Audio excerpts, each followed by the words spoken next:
दोस्तों, क्या आपने कभी सोचा है कि एक छोटा सा उपाय आपके जीवन की सबसे बड़ी समस्या को बदल सकता है? क्या एक साधारण भक्ति आपके द्वार तक भगवान शिव का आशीर्वाद ला सकती है? आज हम आपको राघव की एक ऐसी कहानी बताने जा रहे हैं जो न केवल आपके दिल को छू जाएगी, बल्कि आपको यह विश्वास भी दिलाएगी कि भगवान शिव हर भक्त की पुकार सुनते हैं। तो तैयार हो जाइए ऐसे सफर के लिए जहां भक्ति, आस्था और चमत्कार का संगम है।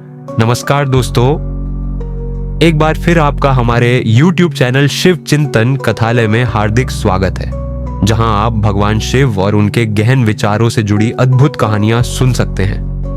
अगर आप भगवान शिव के सच्चे भक्त हैं तो कमेंट में हर हर महादेव जरूर लिखें।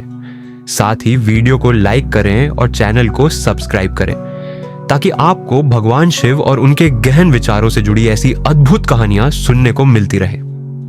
चलिए शुरू करते हैं। बहुत समय पहले की बात है। उत्तराखंड के एक छोटे से गांव में गंगा किनारे एक साधारण सा घर था। इस घर में 28 वर्षीय मेहनती और खुशमिजाज युवक राघव रहता था। राघव की एक छोटी सी किराने की दुकान थी और वह अपने माता पिता के साथ खुशहाल जीवन जी रहा था। गांव के लोग उसके अच्छे स्वभाव और दूसरों की मदद करने की आदत के कारण उससे प्यार करते थे।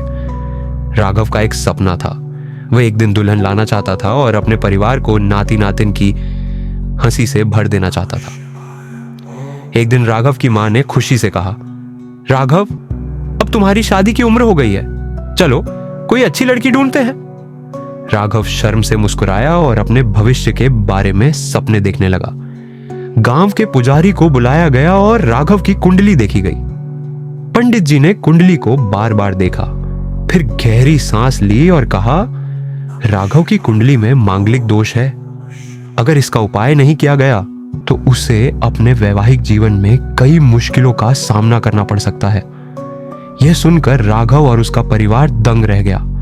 गांव में मांगलिक दोष को लेकर कई डरावनी कहानियां थीं।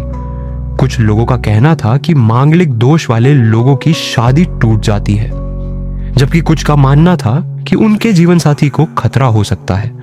राघव के पिता ने चिंतित होकर पूछा, पंडित जी, क्या इसका कोई उपाय है? पंडित जी ने कुछ जटिल पूजा पाठ और हवन का सुझाव दिया, जिसके खर्च से राघव के परिवार को और भी चिंता होने लगी। उनके पास इतने पैसे नहीं थे। राघव को लगा जैसे उसका सपना टूट गया हो।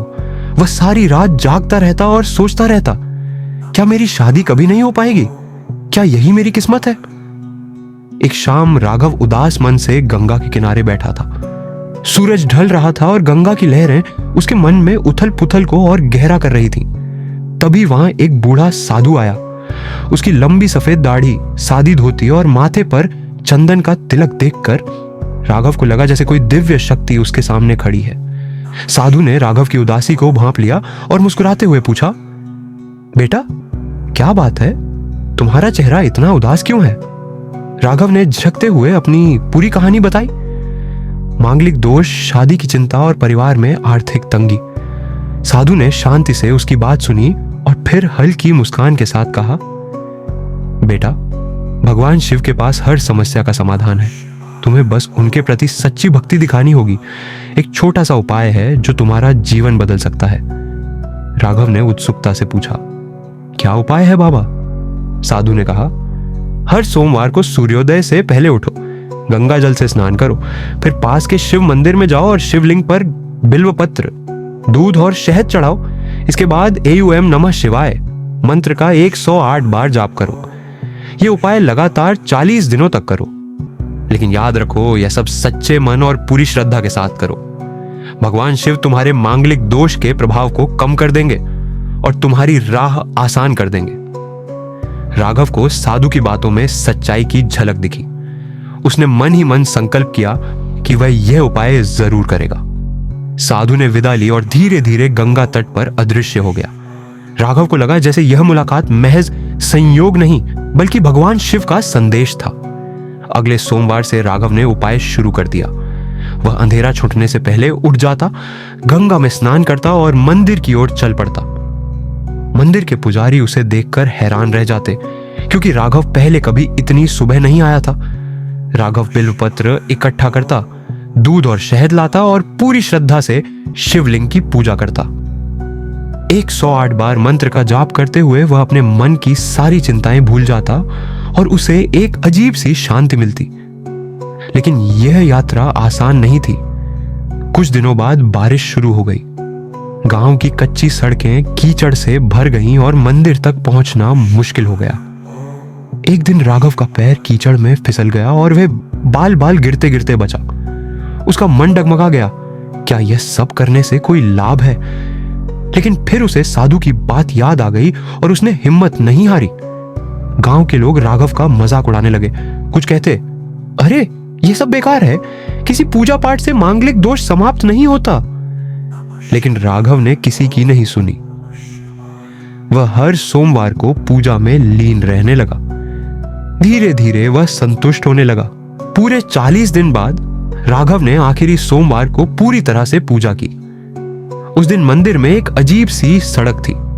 पुजारी ने राघव को आशीर्वाद दिया और कहा, बेटा, श्रद्धा को देखकर लगता है कि भगवान शिव तुम्हें जरूर आशीर्वाद देंगे। राघव ने मन ही मन शिव जी को धन्यवाद दिया और घर लौट आए। कुछ ही दिनों बाद राघव की मां ने खुशी से चिल्लाकर उसे बुलाया, राघव, एक अच्छा रिश्ता आया है। राघव को यकीन नहीं हुआ।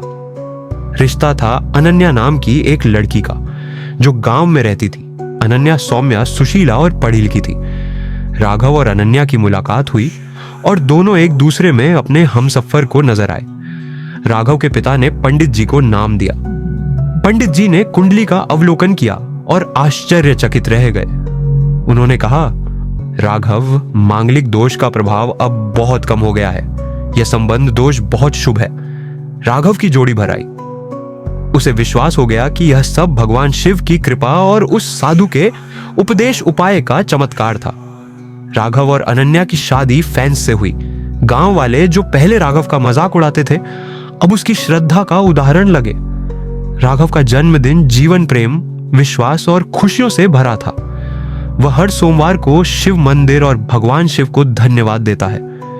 उसे लगता था कि वह साधु शायद स्वयं भगवान शिव का कोई दूत था, जो उसके जीवन में उस कठिन समय में आया था। राघव ने अनन्या को भी अपनी पूरी कहानी बताई। अनन्या ने कहा, तुम्हारी श्रद्धा ने मुझे भी भगवान शिव का भक्त बना दिया।